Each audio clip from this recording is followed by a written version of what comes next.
पौराणिक कथा के अनुसार होलिका दहन की कथा मुख्य रूप से भगवान विष्णु के नरसिंह अवतार और भक्त प्रहलाद से जुड़ी हुई है। कथा के अनुसार विष्णु भगवान के एक भक्त प्रहलाद का जन्म असुर परिवार में हुआ था। दैत्यराज हिरण्यकश्यप ने अपनी कठोर तपस्या से ब्रह्मा जी को प्रसन्न कर लिया और उसके तप से प्रसन्न होकर ब्रह्मदेव ने उसे मनचाहा वरदान दे दिया। वरदान मिलते ही वो अहंकार में चूर हो गया, स्वयं को भगवान ही समझने लगा। पर कहते हैं ना, अति का अंत जल्द ही होता है। हिरण्यकश्यप के अहंकार का दमन करने के लिए उसके घर पर जन्म हुआ एक तेजस्वी बालक प्रहलाद का। बचपन से ही उस बालक के मुख से हर पल एक ही नाम निकलता था, नारायण नारायण, ओम नमो भगवती वासुदेवाय नमः।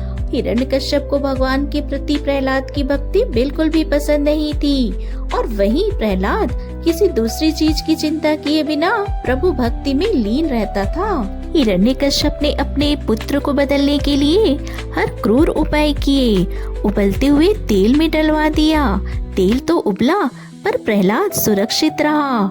इस प्रयास में असफल होने के बाद हिरण्यकश्यप ने प्रहलाद को ऊंचे पर्वत से गिरवा दिया, लेकिन लाख प्रयास के बाद भी प्रहलाद का बाल तक बाका नहीं हुआ, क्योंकि अपने भक्त की रक्षा स्वयं भगवान जो कर रहे थे। लेकिन हिरण्यकश्यप का अत्याचार जारी था।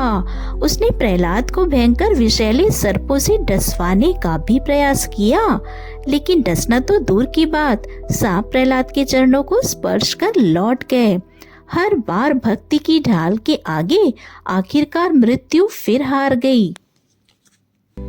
थक हार कर हिरण्यकश्यप ने अपनी बहन होलिका को बुलाया, जिसे अग्नि से ना जलने का वरदान प्राप्त था, और फिर उपलों की एक विशाल चिता सजाई गई।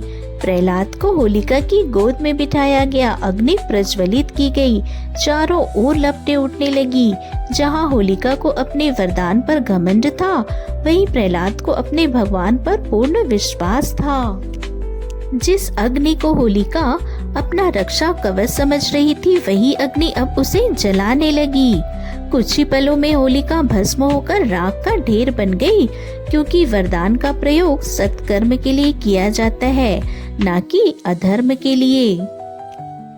उसी अग्नि से प्रहलाद ऐसे सुरक्षित बाहर आ गया मानो कुछ हुआ ही नहीं। भक्ति की ऐसी विजय देखकर भक्त प्रहलाद की जय हो का जय घोष चारों ओर गूंजने लगा। यही है होलिका दहन की कहानी का सार, जहाँ अहंकार जलता है और भक्ति अमर हो जाती है। ऐसी ही रोचक कहानियों को सुनने के लिए हमारे चैनल को लाइक, शेयर और सब्सक्राइब करें। हाँ, बेल आइकन जरूर दबाएं, ताकि रोचक कहानियों का नोटिफिकेशन सबसे पहले आप तक पहुंच जाए। Thanks for watching.